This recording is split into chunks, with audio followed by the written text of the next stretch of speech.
I went to my mountain cabin to escape the noise of the city.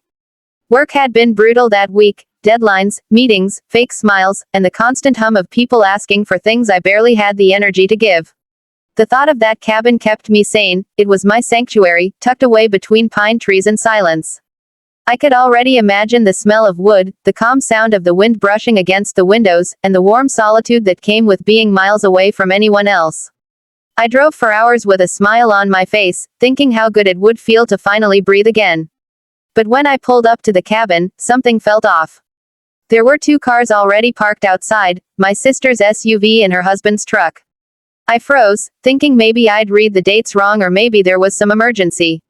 I stepped out of the car, and that's when I heard laughter, loud, carefree laughter, echoing from inside the house. My heart sank a little. I opened the door and there they were, my sister, her husband, and their 2 kids. The smell of grilled meat filled the air, and the sound of splashing water came from the back deck. They were using the jacuzzi.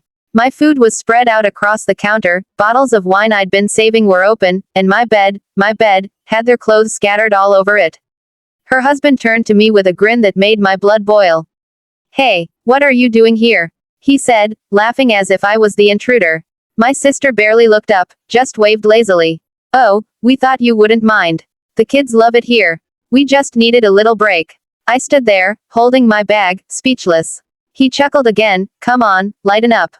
This is our time to have fun." Something inside me cracked, but instead of yelling, I smiled. "Sure," I said quietly. "You guys enjoy it." I turned around, picked up my bag, and left without another word. I could feel their confused stares behind me, but I didn't care. The cold mountain air bit at my face as I walked to the car. I wasn't angry. Not yet. I was planning. As I drove down the winding road, I replayed everything in my head. They'd taken my food, my space, my peace, and laughed about it. They thought I was weak, that I'd always smile, always let things slide. That's what my family always thought of me, the quiet one, the pushover. They didn't realize that silence isn't weakness.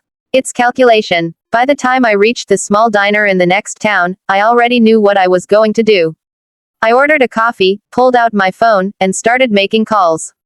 The cabin was mine, legally and financially. Every bill, every repair, every improvement, I'd paid for it. My sister had asked before if they could use it, and I'd said no because they never respected the place.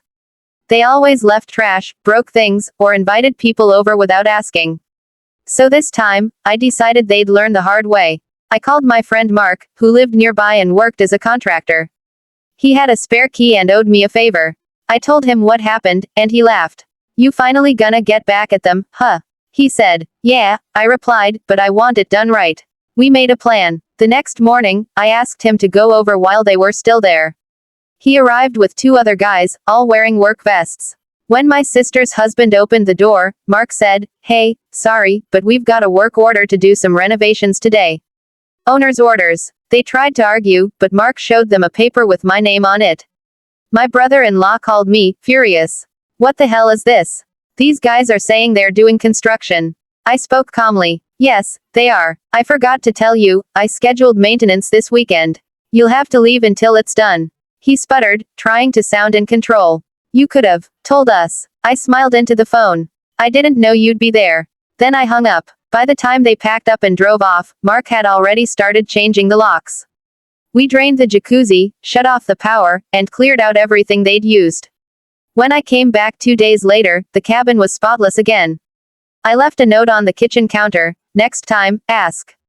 But that wasn't enough. I wanted the lesson to stick. I knew they'd complain to the rest of the family, trying to make me the bad guy. So I made sure to be one step ahead.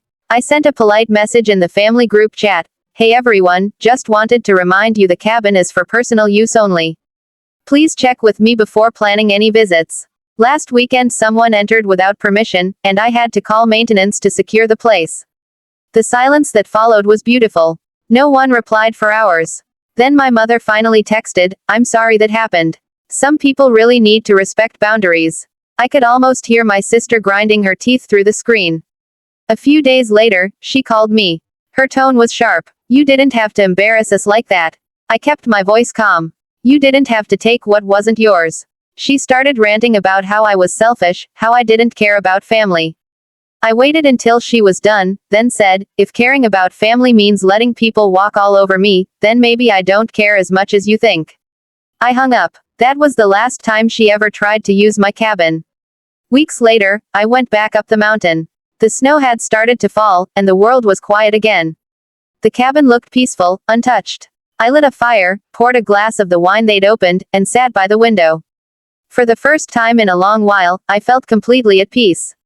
The kind of peace that only comes when you stop letting people take from you just because they think you'll never fight back. They say revenge doesn't bring peace, but that's not true.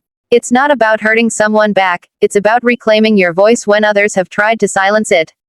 My sister and her husband thought I was the easy one, the quiet one.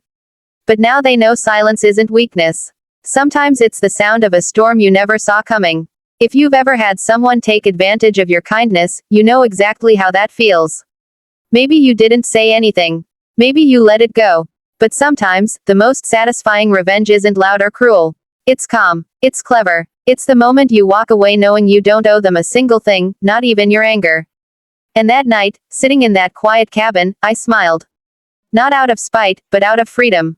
Because they finally learned the one rule I live by now: respect is earned, not demanded.